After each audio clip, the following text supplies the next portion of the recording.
Sunitha jewellers కొత్త brand Purvi అందమైన 18 grams బంగారు ఆభరణాలు దుబాటు ధరల్లో. వివరాలకు సంప్రదించండి. వెల్కమ్ టు అందమైన జీవితం. నమస్తే కళ్యాణ్ నమస్తే చక్రవర్తి. జయ గారు. నమస్తే. నిన్న నాకు రాజమండ్రి నుంచి ఒక మెయిల్ వచ్చిందండి. పేరు ప్రసాద్. పెళ్ళయి 1 సంవత్సరం అవుతుంది. నేను డైరెక్ట్గా టాపిక్లోకి వెళ్ళిపోతున్నానండి, ఎందుకంటే టైం వేస్ట్ కాకుండా మళ్ళీ వాళ్ళతో కూడా మనం డిస్కస్ చేయాలి కదా, అందుకనేసి.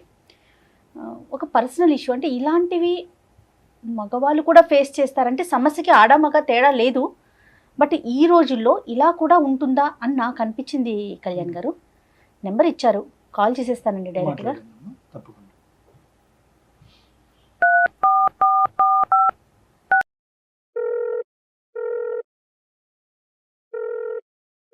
హలో, ప్రసాద్ గారండి? అవునమ్మా. నేను జయానండి, అందమైన జీవితం ప్రోగ్రామ్ నుంచి కాల్ చేస్తున్నాను. మీతో మాట్లాడొచ్చా? మాట్లాడచ్చమ్మా, మాట్లాడు. రైట్. నాతో పాటు డాక్టర్ కళ్యాణ్ చక్రవర్తి గారు కూడా ఉన్నారు.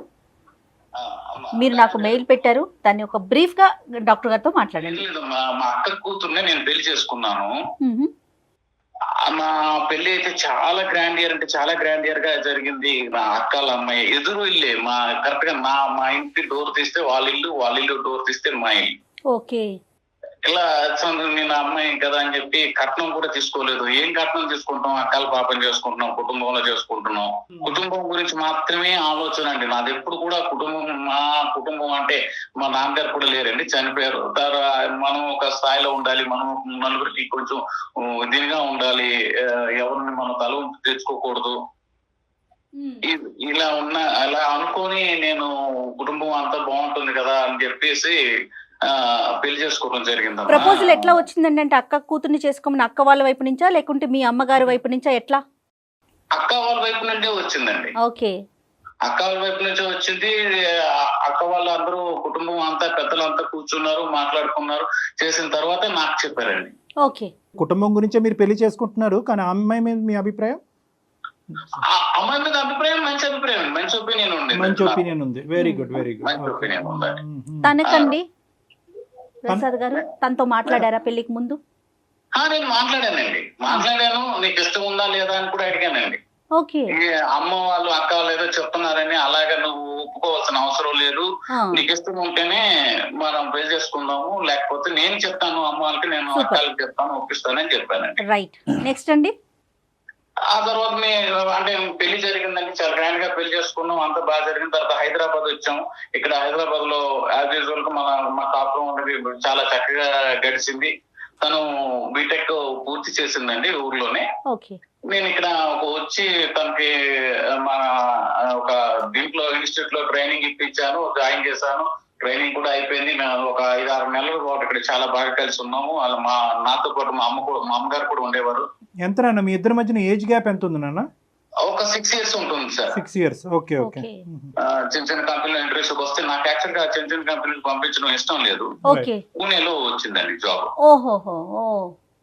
పూణేలో జాబ్ వచ్చింది. సరే ఏం చేస్తాం, మనకి ఇంకా తప్పదు. అంటే మంచి కంపెనీ కోరుకున్నాం కదా, మంచి కంపెనీ కోరుకున్నప్పుడు ఇలాంటివి సహజంగా జరుగుతుంటాయి అని చెప్పి మేము కూడా అనుకొని అక్కడ ఒక 2 days తనతో పాటు ఉండి, తనకి ఇంకా మంచి చెడ్డలు ఏం కావాలి, తనకి ఆఫీస్ కి వెళ్ళడానికి ప్రాబ్లమ్స్ ఉన్నాయి ఏంట, అసలు తను వెళ్ళగలదా అని అన్ని చూసి సెట్ చేసుకుని నేను మళ్ళీ హైదరాబాద్ వచ్చానమ్మా. ఓకే అండి.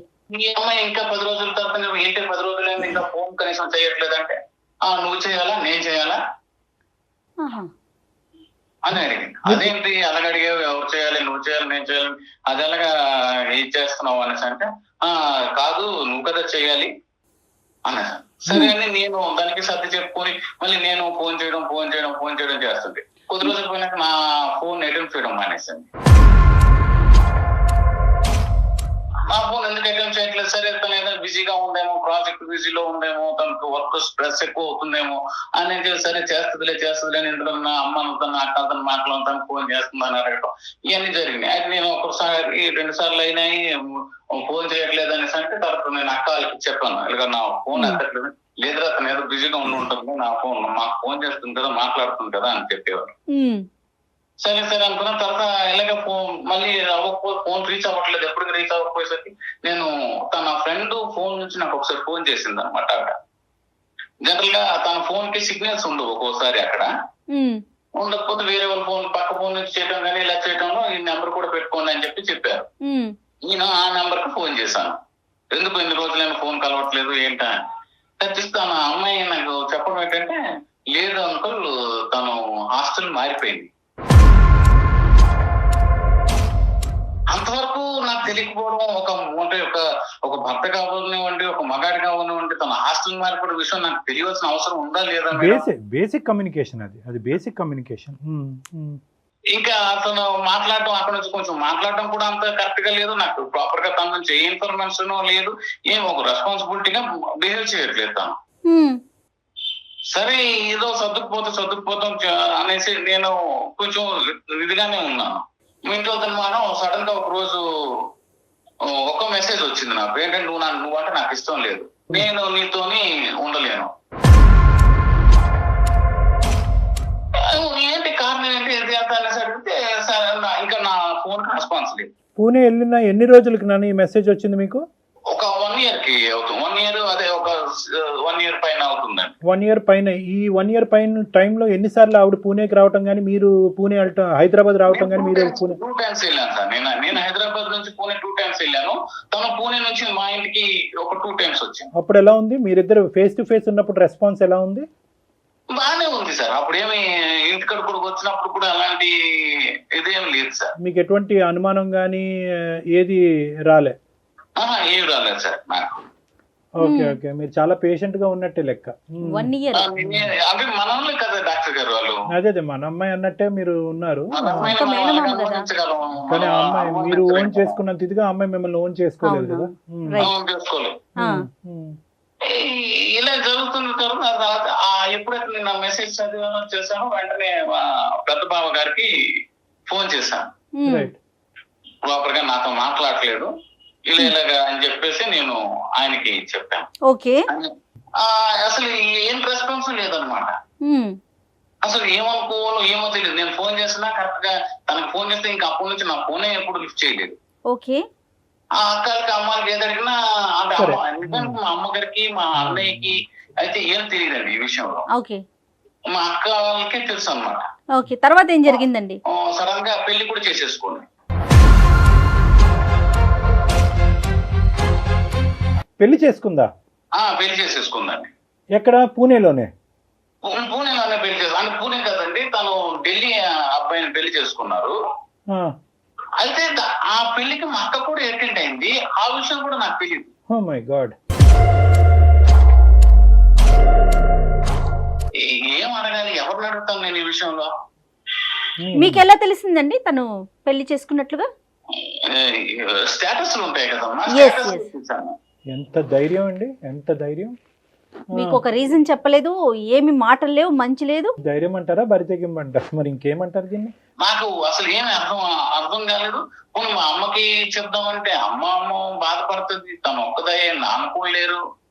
అలాగని అన్నయ్యకేమో ఏమి తెలియదు. అన్నయ్యకి చెప్తేమో అమ్మకి తెలిసిపోతుంది, ఇంట్లో మొత్తం తెలిసిపోతుంది.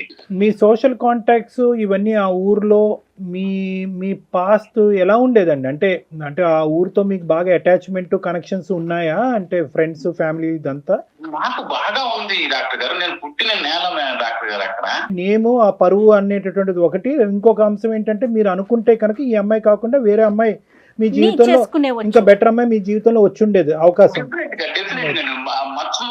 అమ్మాయి నాకు లైఫ్ లో వచ్చేది, నా కుటుంబాన్ని గౌరవించే అమ్మాయి నాకు వచ్చేది. సో ఈ ఇష్యూతో మీరు వెళ్ళడం మానేశారా ప్రసాద్ గారు? పూర్తిగా ఈ రోజుకి 9 సంవత్సరాలు అయింది.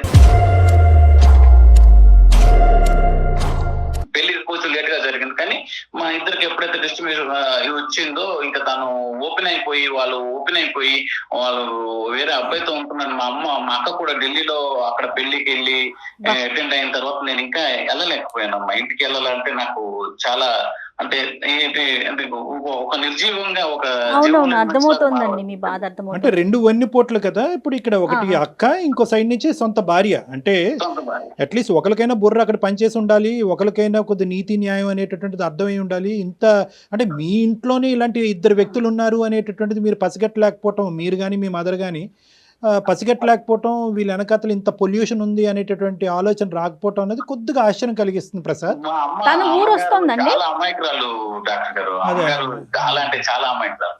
ఆవిడ ఇదంతా చూడలేకపోయింది. ప్రసాద్ గారు తను మీ మిస్సెస్ ఐ మీన్ సారీ మీ అమ్మాయి కూడా అనలేము, ఎలా అంటాం? ఎలా అనాలి అసలు? ఏమని మీకు డైవర్స్ అవ్వలే కదా? తెలియట్లేదు. డైవర్స్ అవ్వలేదు డాక్టర్ గారు. ఇప్పుడు స్టిల్ ఈ రోజుకి కూడా, ఇప్పుడు మనం మాట్లాడుతున్న ఈ క్షణంకి కూడా నాకు డైవర్స్ అవ్వలేదు. ఎన్ని రోజులు అయింది వాళ్ళు పెళ్ళి అయ్యి? ఢిల్లీలో ఒక పెళ్లి జరిగిందండి. తర్వాత మళ్ళీ ఊరు తీసుకొచ్చి మళ్ళీ ఊర్లో కూడా ఒక పెళ్లి చేశారు. Oh my God. అయ్యో దేవుడా. ఊర్లో పెళ్లి జరిగిన విషయం కూడా మళ్ళీ నాకు తెలియదు. మళ్ళీ ఎవరెవరు ఫ్రెండ్స్ ఫోన్ చేసి మా అక్క చెల్లెళ్ళు అంటే బంధువులు ఉంటారు కదా. అవునవును, ఊర్లో అంటే తెలిసిపోతుంది కదండి. మరి ఏం చెప్పుకున్నారట ప్రసాద్ గారు ఊర్లో పెళ్లి చేసేటప్పుడు? ఇప్పుడు మీరు సొంత మేనమామ, ఎవరు అడగలేదండి? ఏం చెప్పారట ఊర్లో? నిలదీయలేదా? ఎవరిని పంచాయతీ పెట్టలేదా? ఏంది బరి తెగింపు ఏంటి, ఈ వ్యవహారం ఏంటి? ఊరికి కొంచెం దూరంగా వేరే పల్లెటూరు దగ్గర ఒక టెంపుల్ లో మామూలుగా పెళ్లి చేసేసి పెళ్లి జరిగిపోయిందని ఊర్లో తీసుకొచ్చి అందరూ పరిచయం చేశారు. మరి ప్రసాద్ ఏడి అని అడగలేదు? అదే కదా ప్రసాద్ ఇది. అడిగారు మేడం, అడిగిన వాళ్ళు అడిగారు, కానీ ఏం అడుగుతారు ఇంకెలెక్టివ్ చేసినాక? అది కాదు ప్రసాద్, మీ తరపున మాట్లాడేటటువంటి ఊరు పెద్దలు ఒక్కరు లేరా? ఏమ్మా నీకు డైవర్స్ అయ్యిందా? ప్రసాద్ ఎక్కడికి వెళ్ళాడు? ఆ ఊర్లో ఒక పేరు ప్రఖ్యాతి ఉన్నటువంటి ప్రసాద్ను వదిలేసి ఈడు ఎవడో ముక్కుమోహం తెలియని వాడిని పెళ్లి చేసుకోవటం ఏంటి అనేది ఒక్కరు కూడా నిలదీసే అవకాశం లేదండి అక్కడ? ఒక క్వశ్చన్ కూడా రేస్ కాలేదా? అడిగారు డాక్టర్ గారు, అడిగినా ఏమో సమాధానం లేదు. అందరం తీసుకెళ్లి మా అక్కే కదా పరిచయం చేస్తుంది, తీసుకెళ్లి ఈడని. అంటే ఇంక అన్ని తెగించున్నారా వాళ్ళు? లేదంటే ఇప్పుడు ఐదరు వాళ్ళు అయినా భయంకరమైన తెగింపు, బరి తెగింపు ఉండాలి, లేదంటే మీ సైడ్ అసలు నోరిప్పి మాట్లాడే వాళ్ళు అయినా లేకపోయి ఉండాలి. నెగటివిటీని ఏమైనా స్ప్రెడ్ చేశారా? పోనీ అలాంటి అంశం ఏమైనా ఉందా మీ గురించి? మీ గురించి ఇంకా ఏదైనా భిన్నంగా ఏమైనా స్ప్రెడ్ చేశారా? ఏం లేదు, నా గురించి ఏం స్ప్రెడ్ చేయడం లేదు. అందరికి తెలుసు అక్కడ తను రకరకాల నేను చెప్పాను, నేను మీకు చాలా చెప్పాను. ఇందులో ఒక మగాడిగా మీరు ఒక సమాధానం చెప్పండి, వీటన్నిటిని తట్టుకుని ఎలా మనం నిలబడాలి? వెనక నుంచి వెన్నుపోట్లు సొంత కుటుంబ సభ్యులే, ఎక్కడో దూరం వాడు చేస్తేనే అరే మోసం చేశాడు అనుకునేటటువంటి ఈ రోజుల్లో సొంత కుటుంబ సభ్యులే మీ జీవితాన్ని నాశనం చేశారనేటటువంటిది చాలా బాధాకరమైనటువంటి అంశం, కాదనట్లేదు. కానీ ఇక్కడ కొన్ని మనకు వచ్చేటటువంటి ప్రశ్నలు ఏంటంటే, మీ సైడ్ నుంచి బేసిక్ కాన్సెప్ట్ ప్రసాద్ అనేటటువంటి తెలియనటువంటి ఊర్లో, మనిషి గురించి తెలియనటువంటి ఊర్లో ప్రసాద్ని ఇంత అన్యాయం చేస్తారా అని ఎదిరించి నిలదీసేటటువంటి వ్యక్తి కనిపించకపోవటం అన్నది ఇక్కడ ఆశ్చర్యం కలిగించే అంశం. రెండోది, ఎవరు ఎందుకు ఏం చెప్తారండి? ఇక పెళ్లి ఇప్పుడు ఢిల్లీలో పెళ్లి అయిపోయింది ఫస్ట్ టైం సంగతి కొంతవరకు స్ప్రెడ్ చేశారు. సరే, దీనంతటి యొక్క ప్రభావం మీ మీద ఎలా పడిందండి? అంటే 9 years పాటు ఒక భయంకరమైన వనవాసం గడుపుతూ, మీరు వనవాసం అంటారా? అంటే ఎందుకు మిమ్మల్ని మీరు ఎందుకు ఇంత శిక్షించుకుంటున్నారు? నెంబర్ 1. నెంబర్ 2, ఇక్కడ ఏంటంటే మీ తల్లి మొహం కూడా చూడలే కదా ఈ మధ్య కాలంలో మీరు? లేదండి, నా తల్లి మొహం కూడా నాకు చూడడం కూడా చేశారు. ఇందులో ఇంకొక విషయం, ఇంకా గొప్ప విషయం ఏంటంటే డాక్టర్ గారు, అసలు అంటే ఇవన్నీ ఎలా చెప్పాలి, అసలు ఏమని చెప్పాలి, సిగ్గు విడిచిపోయి అన్ని ఇంకా సంగతి మర్చిపోయి చెప్పాలేమో తెలియదు. కానీ తను డెలివరీ కూడా అయింది.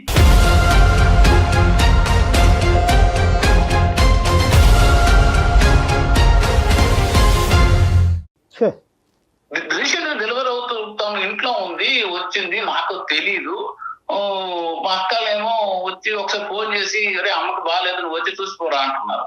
కుటుంబంతో పని లేదు, బంధువులతో పని లేదు, సమాజంతో పని లేదు, ఆఖరికి చట్టంతో కూడా పని లేకుండా, అంటే ఎటువంటి ముందుకు వెళ్ళకుండా. కాదు డాక్టర్ గారు, ఇదే పని నేను చేస్తే, నేనే ఇంకొక మ్యారేజ్ చేసుకుని ఇంకొకటి చేస్తుంటే ఈ సమాజం కానీ ఈ ల్యాండ్ ఆర్డర్స్ కానీ 10 కేసుల్లో ఇప్పటికి జైల్లో ఉండేవారు మీరు. అంటే 10 కేసుల్లో మరి ఎందుకు అంత వివక్షత చూపిస్తున్నారండి ఆడకి మొగకి?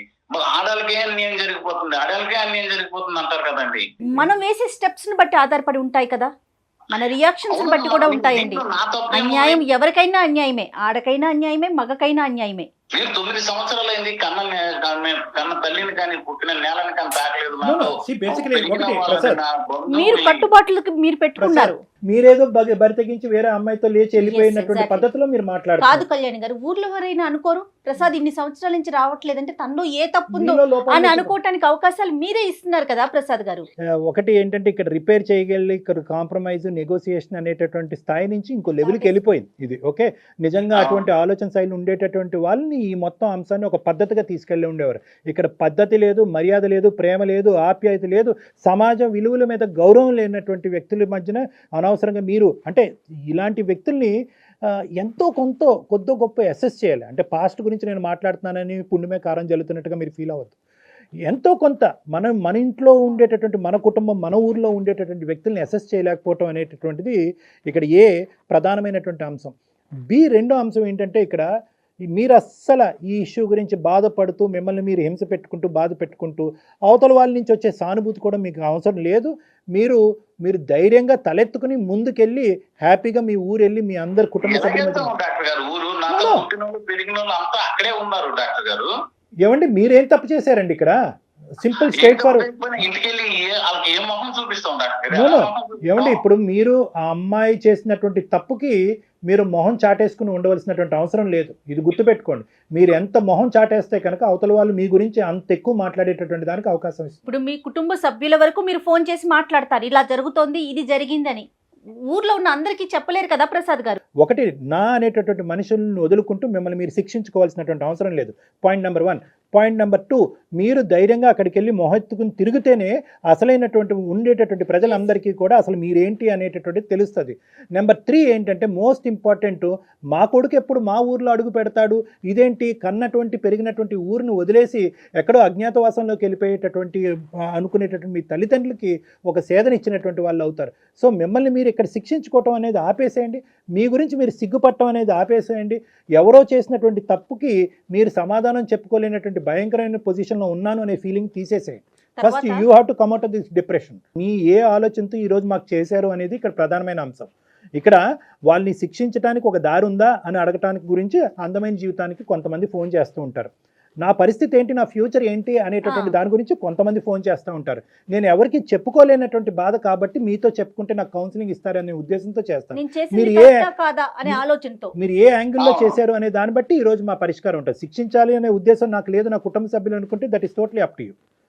కానీ ఈ రోజు ఏంటంటే మిమ్మల్ని మీరు శిక్షించుకుంటున్నారు. You're giving pain to yourself and to your own family, ఎవరో చేసిన తప్పు గురించి.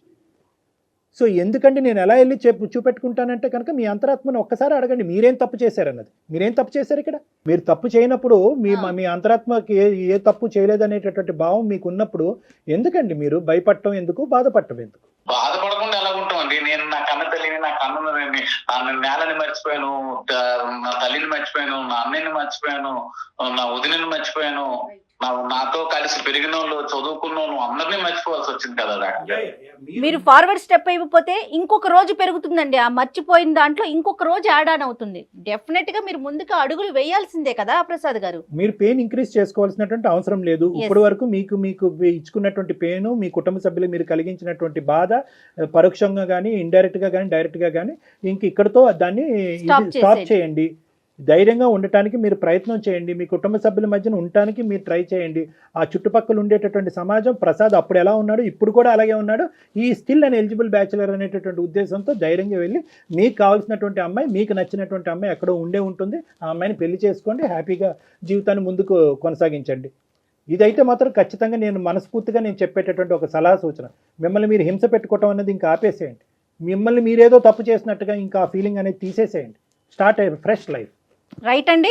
Okay madam. You have 110 opportunities Prasad, 110 opportunities. గతాన్ని వదిలేసి ముందుకు ప్రయాణం చేయండి. మీరు చాలా ఈజీగా చెప్పేస్తున్నారు డాక్టర్ గారు, గతాన్ని వదిలేసేయండి. ఎస్, అంతే కదండి. అవకాశాలు ఉంటాయి. ఇప్పుడు ఈ ఉద్యోగం లేకపోతే ఇంకో ఉద్యోగం చేసుకోమా, అయిపోతామా? ఈ రోజు ఫుడ్ లేకపోతే కనుక రేపు కూడా పస్తులు ఉంటామా? రేపు ఒక అవకాశం ఫుడ్ దొరికితే కనుక ఆ ఫుడ్ తింటాం కదా. అలాగే ఇది ఒక అవకాశం తర్వాత ఒక అవకాశం కాబట్టి మీరు ముందుకు వెళ్ళటం తప్ప ఇంకో దారి లేదు ఇక్కడ. Okay, good luck Prasad. Complete గా అతను ఒక కోణంలో ఉండిపోయారు, ఒక యాంగిల్లో ఉండిపోయాడు. ఏంటంటే నేను నిజాయితీగా ఉన్నాను, నేను సిన్సియర్ గా ఉన్నాను, వీళ్ళు నన్ను మోసం చేశారు, కాబట్టి వీళ్ళు ఎందుకు మోసం చేశారు అనేటటువంటి ప్రశ్న అడుక్కుంటూ అక్కడ ఉండిపోయాడు కానీ ఇలా మోసం చేసేటటువంటి మనుషుల మధ్యనే మనం సమాజంలో ఉన్నాం కాబట్టి మనం ముందుకెళ్ళటం తప్ప ఇది ఆలోచించుకుంటూ ఉండకూడదు అనేటటువంటి యాంగిల్ అతనికి ఆలోచన అతనికి రావట్లేదు. అవునవును. అతను ఏంటంటే అతను హింసించుకుంటున్నాడు. ఏ స్థాయి వరకు హింసించుకుంటున్నాడు అంటే కనుక ఈ మొత్తం అంశానికి నేనే కారణం అనేటటువంటి స్థాయిలో ఆ ఇమాజినేషన్ లోకి అతను వెళ్ళిపోయాడు. సో కాబట్టి మనం ప్రసాద్ గారికి చెప్పేటటువంటిది ఒకటే, ఇప్పటికీ కూడా అతను సాటిస్ఫై అనిపిస్తుంది మనకి. ఏంటంటే ఈరోజు సానుభూతి కావాలంటే చాలా మంది సానుభూతి చూపెడతారు, అయ్యో ప్రసాద్ ఏంటి నీ జీవితం ఇలా అయిపోయింది, ఏంటి జీవితం ఏంటి నెక్స్ట్ అనేటటువంటి మాట్లాడేటటువంటి వాళ్ళు అతనికి కావాలి. అలా చెప్పేటటువంటి సలహా సూచన తీసుకుని అతను ముందుకు ప్రయాణం చేయాలి. రైట్ అండి. నమస్తే కళ్యాణ్ గారు. నమస్తే.